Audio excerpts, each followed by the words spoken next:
Desafio de oratória. Este desafio consiste em falarmos em 1 minuto sem utilizarmos palavras de preenchimento.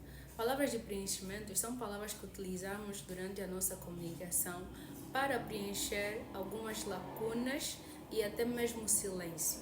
Algumas palavras de preenchimento são tipo, né, mas, não sei o que, entendes?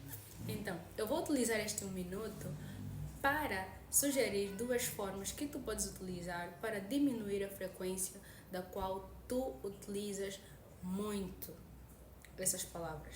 A primeira sugestão é tu utilizares conectores.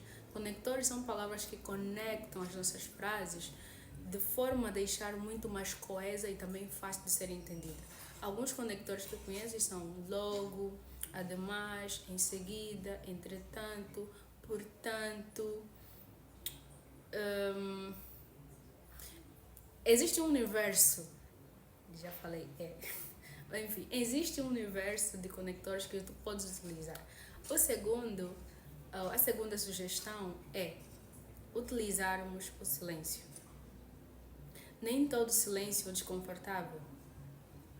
Muitas vezes o silêncio também é uma oportunidade de darmos ao nosso receptor de processar e entender realmente aquilo que nós estamos a falar.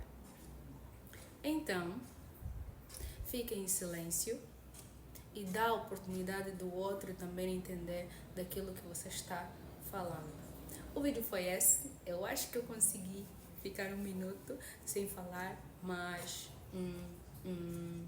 é isso, pessoal. É a tua vez de fazer. Seja feliz e faça alguém feliz. Obrigada!